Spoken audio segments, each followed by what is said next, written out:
కిషోర్, ఇప్పుడు ఈ factories director కానీ బాయిలర్స్ డైరెక్టర్ కానీ ఏమేమి ఇన్స్పెక్షన్ చేసిండ్రు, ఏమేమి లోపాలు ఉన్నాయో వాళ్ళకు నోటీస్ చేసిండ్రు, దాని మీద వాళ్ళు కంప్లై చేసిండ్రా లేదా, ఏం జరిగిందో నువ్వు డీటెయిల్ రిపోర్ట్ అంతా కూడా టోటల్గా అండర్స్టాండ్ చేసుకొని తీసుకోండి. ఒకటి.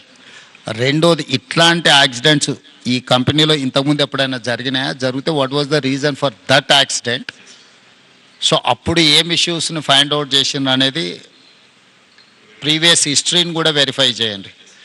దాని తర్వాత ఇప్పుడు జరిగిన యాక్సిడెంట్కు ఎక్స్పర్ట్స్ను పెట్టి వాళ్ళు ఎక్స్పర్ట్స్ ఒపీనియన్ కలెక్ట్ చేయండి. జనరల్ ఒపీనియన్స్ లేకపోతే అజంప్షన్స్తోని don't conclude with assumption or general opinion.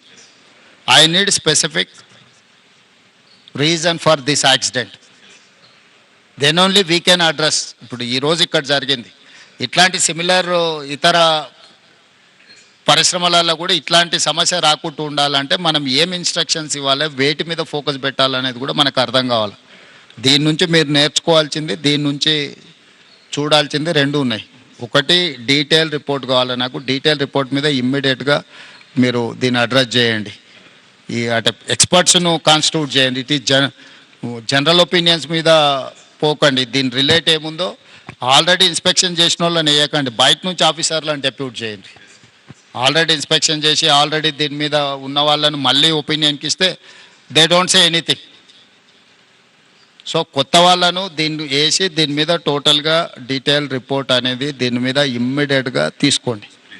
ఈ రిపోర్ట్స్ బేసిస్ మీద ఈ పాశమైలారంలో ఉన్న ఇండస్ట్రీలో ఇట్లాంటివి ఏమేమి ఉన్నాయి, వేటి మీద ఇంకా ఇట్లాంటి గతంలో ఇట్లాంటి ఏమైనా డిఫిషియన్సీ ఉండి వాళ్ళకి నోటీసులు ఇస్తే వాళ్ళు కంప్లై చేసిండ్రా లేదా, ఇమ్మీడియట్గా మిగతా వాటిని కూడా అడ్రస్ చేయాలి. మీకు ఇన్సిడెంట్ యాక్సిడెంట్ కానంత వరకు అంతా బాగానే కనిపిస్తుంది. ఒక్కసారి సీరియస్ ఇష్యూ అయితే మళ్ళీ తర్వాత ఇదవుద్ది. దాని తర్వాత మళ్ళీ జరిగిన తర్వాత నువ్వేం చేయడానికి లేదు. కాబట్టి ఇమ్మీడియట్గా మా అధికారులను అందరిని ఇచ్చి నువ్వు పర్సనల్గా సూపర్వైజ్ చేసి దీని మీద రిపోర్ట్స్ అన్నిటిని కూడా మీరు పర్సనల్ కూర్చొని చేయండి. This point number 1.